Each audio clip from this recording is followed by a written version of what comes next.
5 tips to make your solos sound more like Buckethead's right now on Spike Signal. When you release as much music as Buckethead does, it's important to be able to make each song sound fresh and original even within itself, and one way to do that is to use an abundance of key changes. Key changes within a song allow it to feel like it's going somewhere and feels fresh, while at the same time not feeling so divorced from what came before that it sounds like a totally different song. I'd recommend going up or down a major second in most cases when you want to make a song sound like it's moving on the circle of fifths, and for context that would be something like moving from C major to D major. That's moving everything that you're playing up one whole step. Tip number 2 is to use the Hirajoshi Scale, or is it Hirajoshi? I'm really not sure, but look it up and you'll be able to find some documentation on it. Scale is essentially a pentatonic as it has 5 notes in it, but it's different than the one that we're typically used to hearing. The intervals that it contains are a 1, 2, flat 3, 5, and flat 6, and 8, and so on like that, back to the octave. When I first played this scale, I immediately realized that I've heard it in many Buckethead songs. It's not like he uses it absolutely all the time, but he's definitely a fan of it, particularly in his more melodic stuff, so adding that scale in will always give your stuff a Buckethead sound. Tip number 3 is to use powerful sequencing and melodic lines. Now, Buckethead plays a lot of fast stuff, but he uses various movements and approaches to make this stuff not sound too samey so as to keep the listener engaged. And while I'm not going to speculate on what techniques he's exactly doing here because I wouldn't be able to, I can safely say that even though he's just kind of shredding like crazy, as it would sound like to some people, he's definitely moving at just the right instances to make the solo sound like it's going somewhere and not get too stagnated. I would say how we might apply that to our soloing is the moment that we feel like a solo is not going somewhere, we adjust something, whether that's adjusting the pedal tone of a solo, doing an ascension instead of a descension, or if it really sounds like it needs to move somewhere, basing the solo on a new chord tone entirely, even if it's an extension of that chord tone. All these things should help keep our solos sounding fresh, similar to how Buckethead is able to keep his sounding new and exciting all the time. Now, this is a very simple one, but something that Buckethead does all the time and really is able to get a lot of mileage out of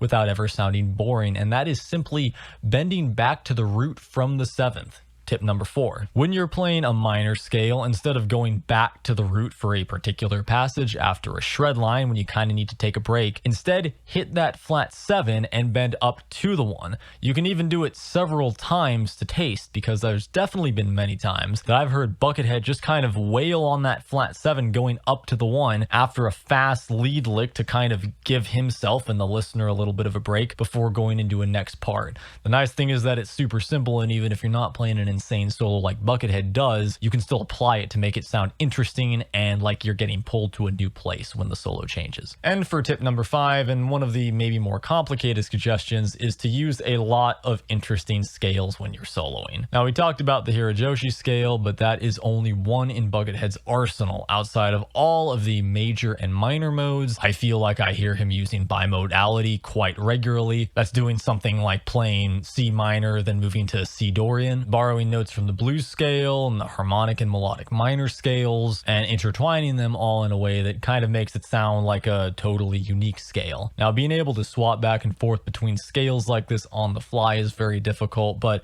once you play them enough in isolation, you are able to kind of overlay them in real time in a manner that would make them sound like a sort of totally unique idea, and not just like, well, you know, he's playing the blues scale or he's playing the melodic minor scale. You can layer them in a way and flow into these separate scales still within a context of an overarching minor or major key that makes things sound very fresh. Hope these tips allow you to sound more like Buckethead if that is your goal. I'm Steven Spikes, the Spike Signal, and I'll see ya.